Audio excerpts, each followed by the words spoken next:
Sorry to keep you waiting. Good afternoon. The Russian military has begun a brutal assault on the people of Ukraine.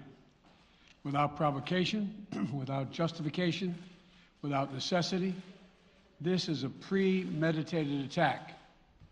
Vladimir Putin has been planning this for months, as we've been saying all along. He moved more than 175,000 troops, military equipment and positions along the Ukrainian border. He moved blood supplies into position and built a field hospital, which tells you all you need to know about his intentions all along. He rejected every good faith effort the United States and our allies and partners made to address our mutual security concerns through dialogue to avoid needless conflict and avert human suffering. For weeks, we have been warning that this would happen. And now it's unfolding largely as we predicted. In the past week, we've seen shelling increase in the Donbass, a region in eastern Ukraine controlled by Russian-backed separatists. The Russian government has perpetrated cyber attacks against Ukraine. We saw a staged political theater in Moscow, outlandish and baseless claims that Ukraine was about to invade and launch a war against Russia, that Ukraine was prepared to use chemical weapons, that Ukraine committed a genocide. Without any evidence, we saw a flagrant violation of international law in attempting to unilaterally create two new so-called republics on sovereign Ukrainian territory. And at the very moment that the United Nations Security Council was meeting to stand up for Ukraine's sovereignty, to stave off invasion, Putin declared his war. Within moments, missile strikes began to fall on historic cities across Ukraine.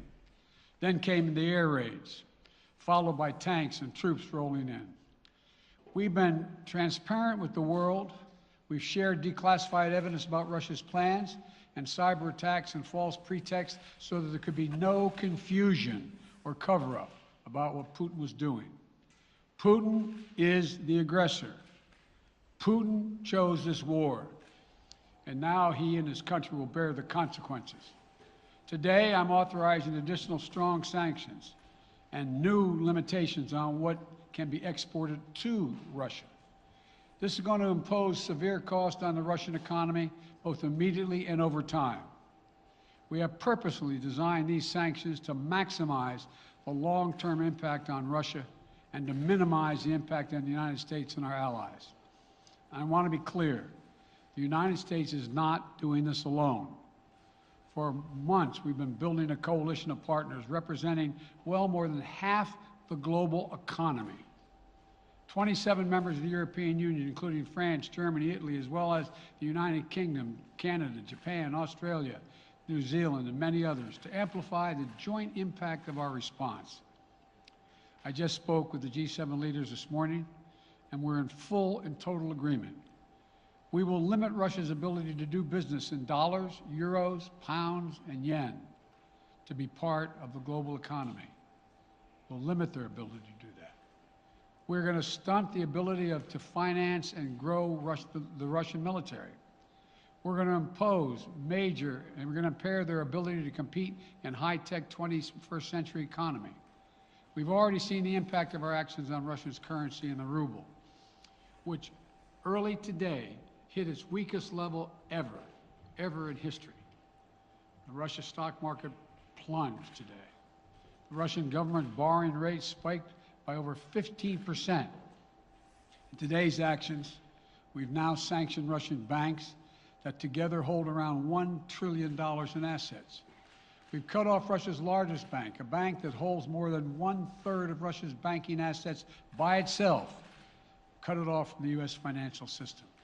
And today, we're also blocking 4 more major banks. That means every asset they have in America will be frozen. This includes VTB, the second largest bank in Russia, which has $250 billion in assets. As promised, we're also adding the names to the list of Russian elites and their family members that we're sanctioning as well. As I said on Tuesday, These are people who personally gain from the Kremlin's policies, and they should share in the pain. We will keep up this drumbeat of those designations against corrupt billionaires in the days ahead. On Tuesday, we stopped the Russian government from raising money from U.S. or European investors. Now we're going to apply the same restrictions to Russia's largest state-owned enterprises, companies with assets that exceed $1.4 trillion. Some of the most powerful impacts of our actions will come over time as we squeeze Russia's access to finances and technology for strategic sectors of its economy and degrade its industrial capacity for years to come.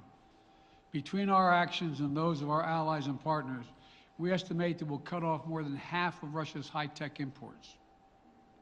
It will strike a blow to their ability to continue to modernize their military. It will degrade their aerospace industry, including their space program. It will hurt their ability to build ships, reducing their ability to compete economically. And it will be a major hit to Putin's long-term strategic ambitions. And we're preparing to do more. In addition to the economic penalties we're imposing, we're also taking steps to defend our NATO allies, particularly in the East. Tomorrow, NATO will convene a summit. We'll be there to bring together the leaders of 30 allied nations and close partners to affirm our solidarity and to map out the next steps we will take to further strengthen all aspects of our NATO alliance. Although we provided over $650 million in defensive assistance to Ukraine just this last year, let me say it again. Our forces are not and will not be engaged in the conflict with Russia in Ukraine. Our forces are not going to Europe to fight in Ukraine, but to defend our NATO allies and reassure those allies in the East. As I made crystal clear, the United States will defend every inch of NATO territory with the full force of American power. And the good news is, NATO is more united and more determined than ever. There is no doubt that the United States and every NATO ally will meet our Article 5 commitments, which says an attack on one is an attack on all. Over the past few weeks, I ordered thousands of additional forces to Germany and Poland as part of our commitment to NATO. On Tuesday, in response to Russia's aggressive action, including its troop presence in Belarus and the Black Sea, I've authorized the deployment of ground and air forces already stationed in Europe to NATO's eastern flank allies, Estonia, Latvia, Lithuania, Poland, and Romania. Our allies have also been stepping up, adding the other allies, the rest of NATO, adding their own forces and capabilities to ensure collective defense. And today, within hours of Russia's unleashing its assault, NATO came together and authorized and activated an activation of response plans. This will enable NATO's high readiness forces to deploy and when and where they are needed to protect our NATO allies on the eastern boundaries of Europe. And now I'm authorizing additional U.S. force capabilities to deploy to Germany as part of NATO's response, including some of the U.S.-based forces that the Department of Defense placed on standby weeks ago. I've also spoken with Defense Secretary Austin and Chairman of the Joint Chiefs, General Milley, about preparations for additional moves should they become necessary to protect our NATO allies and support the greatest military alliance in the history of the world, NATO. As we respond, my administration is using the tools, every tool at its disposal to protect American families and businesses from rising prices at the gas pump. You know, we're taking active steps to bring down the cost, and American oil and gas companies should not exploit this moment to hike their prices to raise profits. You know, in our sanctions package, we specifically designed to allow energy payments to continue. We are closely monitoring energy supplies for any disruption. We've been coordinating with major oil producing and consuming countries toward our common interest to secure global energy supplies. We are actively working with countries around the world to elevate collective release from the strategic petroleum reserves of major energy consuming countries. And the United States will release additional barrels of oil as conditions warrant. I know this is hard and that Americans are already hurting, I will do everything in my power to limit the pain the American people are feeling at the gas pump. This is critical to me. But this aggression cannot go unanswered. If it did, the consequences for America would be much worse. America stands up to bullies. We stand up for freedom. This is who we are. Let me also repeat the warning I made last week. If Russia pursues cyber attacks against our companies, our critical infrastructure, we are prepared to respond. For months, we've been working closely with the private sector to harden their cyber defenses, sharpen our ability to respond to Russian cyber attacks as well. I spoke last night to President Zelensky of Ukraine, and I assured him that the United States, together with our allies and partners in Europe, will support the Ukrainian people as they defend their country. We'll provide humanitarian relief to ease their suffering. And in the early days of this conflict, Russia propaganda outlets will keep trying to hide the truth and claim success for its military operation against a made-up threat. But history has shown, time and again, how swift gains in territory eventually give way to grinding occupations, acts of mass civil disobedience, and strategic dead ends. The next few weeks and months will be hard on the people of Ukraine. Putin has unleashed a great pain on them, but the Ukrainian people have known 30 years of independence. They have repeatedly shown that they will not tolerate anyone who tries to take their country backwards. This is a dangerous moment for all of Europe, for the freedom around the world. Putin has committed an assault on the very principles that uphold the global peace. But now, the entire world sees clearly what Putin and his Kremlin allies are really all about. This was never about a genuine security concerns on their part. It was always about naked aggression, about Putin's desire for empire by any means necessary, by bullying Russia's neighbors through coercion and corruption, by changing borders by force, and ultimately by choosing a war without a cause. Putin's actions betray his sinister vision for the future of our world, one where nations take what they want by force. But it is a vision that the United States and freedom-loving nations everywhere will oppose with every tool of our considerable power. The United States and our allies and partners will emerge from this stronger, more united, more determined, and more purposeful. And Putin's aggression against Ukraine will end up costing Russia dearly, economically and strategically. We will make sure of that. Putin will be a pariah on the international stage. Any nation that countenances Russia's naked aggression against Ukraine will be stained by association. When the history of this era is written, Putin's choice to make a totally unjustifiable war on Ukraine will have left Russia weaker and the rest of the world stronger. Liberty, democracy, human dignity, these are the forces far more powerful than fear and oppression. They cannot be extinguished by tyrants like Putin and his armies. They cannot be erased from people's hearts and hopes by any amount of violence and intimidation. They endure. In the contest between democracy and autocracy, between sovereignty and subjugation, make no mistake, freedom will prevail. God bless the people of a free and democratic Ukraine, and may God protect our troops. Mr. President. Associated Press, Zeke. So do you have any plans to speak with President Putin at this point? And what interactions have you had with the Russian government? I heard the first part. Do I have any plans to speak with Putin at this point, and what? What communications have you had with the Kremlin as far as military operations in Ukraine and making sure this does not spiral into a larger conflict? Well, it's a large conflict already. The way we're going to ensure it's not going to aspire to a larger conflict is by providing all the forces needed in the Eastern European nations that are members of NATO. NATO is more united than it's ever been, and I have no plans to talk with Putin. Wall Street Journal, Tarina. Mr. President, you didn't mention SWIFT in your sanctions that you announced. Is there a reason why the U.S. Isn't doing that? Is there a disagreement among allies regarding SWIFT and whether Russia should be allowed to be a part of it? The sanctions that we've proposed on all their banks have of equal consequence, maybe more consequence than SWIFT, number one.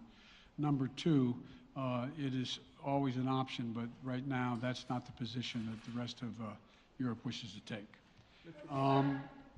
Cecilia Vega, ABC. Sir, sanctions clearly have not been enough to deter Vladimir Putin to this point. What is going to stop him? How and when does this end? And do you see him trying to go beyond Ukraine? And a second question I'll just give to you now. This statement that he gave last night, the threat that he gave, the West will face consequences greater than any you have faced in history. Is he threatening a nuclear strike? I have no idea what he's threatening. I know what he has done, number one. And number two, no one expected the sanctions to prevent anything from happening. It has to show, this is going to take time, and we have to show resolve so he knows what's coming. And so the people of Russia know what he's brought on them. That's what this is all about. This is going to take time. It's not going to occur. He's going to say, oh my God, these sanctions are coming, I'm going to stand down. He's going to test the resolve of the West to see if we stay together, and we will. We will, and it will impose significant costs on him. Will he go beyond Ukraine, sir? Do you see him going? Yes. Thank you.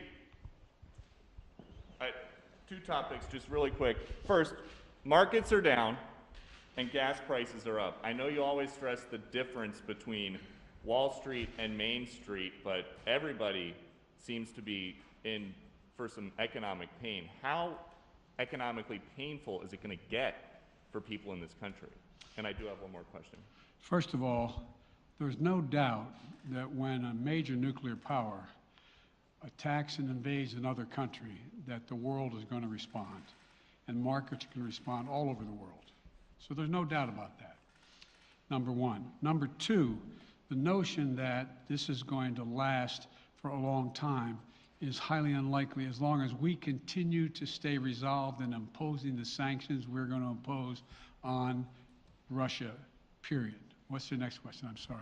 The next question is, did you underestimate Putin, and would you still describe him the way that you did in the summer as a worthy adversary? At the time, he was, I made it clear, as an adversary, and I said he was worthy. I didn't underestimate him. And I've read most of everything he's written. Did you read it? I shouldn't, I'm not a wise guy. You heard the speech he made, almost an hour's worth of speeches, why he was going into Ukraine. He has much larger ambitions in Ukraine. He wants to, in fact, reestablish the former Soviet Union. That's what this is about. And I think that his ambitions are completely contrary to the place where the rest of the world has arrived. And with his ambitions, you're confident that these devastating sanctions are going to be as devastating as Russian missiles and bullets and tanks? Yes, Russian bullets, missiles, and tanks in Ukraine. Yes, I am. Thank you, President Biden. If sanctions cannot stop President Putin, what penalty can? I didn't say sanctions couldn't stop him. You've been talking about the threat of these sanctions for several weeks now. Yes, but the threat of the sanctions and imposing the sanctions and seeing the effect of the sanctions are two different things. They're two different things. And we're now he's going to begin to see the effect of the sanctions. And what will that do? How will that change his mindset here, given he's Because it attacking will so Ukraine as we weaken his speak? country that he'll have to make a very, very difficult choice as to whether to continue to move toward being a second-rate power or, in fact, respond. You said in recent weeks that big nations cannot bluff when it comes to something like this. You recently said that the idea of personally sanctioning President Putin was on the table. Is that a step that you're prepared to take? And if It's not a bluff, it's on the table. sanctioning President Putin? Yes. Why not sanction him today, sir? Mr. President? Why not sanction him today, sir? Mr. President, if I can, you detailed some severe and swift new sanctions today and said the impact it will have over time. But given the full-scale invasion, given that you're not pursuing disconnecting Russia from what's called SWIFT, the international banking system, or other sanctions at your disposal. Respectfully, sir, what more are you waiting for? Specifically, with the sanctions we've imposed exceed SWIFT. The sanctions we imposed exceed anything that's ever been done. The sanctions we imposed have generated 2/3 of the world joining us. They are profound sanctions. Let's have a conversation in another month or so to see if they're working. Yes. Can I ask you about Zelensky? Sir, you spoke to Vladimir Zelensky yesterday, sir? What's the risk that we are watching the beginning of another Cold War, and is there now a complete rupture in U.S. and Russian relations? There is a complete rupture right now in U.S.-Russian relations if they continue on this path that they're on. And in terms of a Cold War, that depends. You have the vast majority of the rest of the world in total opposition to what he's doing, from Asia to South America to Europe to around the world. And so it's going to be a cold day for Russia. The idea, you don't see a whole lot of people coming to his defense. And are you, if I could follow up, sir, are you urging China to help isolate Russia? Are you urging China to help isolate Russia? I'm not prepared to comment on that at the moment.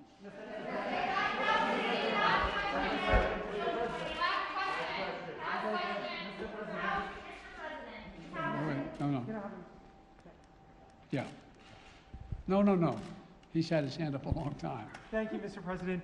How concerned are you that Putin wants to go beyond Ukraine into other countries, and the U.S. will have to get involved if he moves into NATO countries? Well, if he did move into NATO countries, he will be involved. We will be involved. The only thing that I'm convinced of is if we don't stop now, he'll be emboldened. If we don't move against him now with these significant sanctions, he will be emboldened. Look, you know, well, anyway. Can you talk anything more about your conversation? Mr. President.